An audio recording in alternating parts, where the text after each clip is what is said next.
So the task here is to find this angle theta. Now how are we going to do that? Well, we're going to use trigonometry.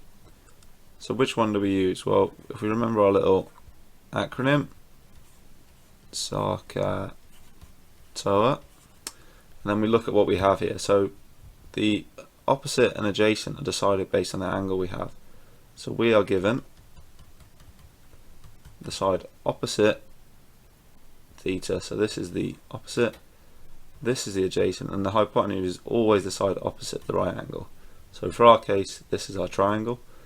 What do we have? Well, we want to find theta, so we've got the opposite and the hypotenuse, so we're going to use sine.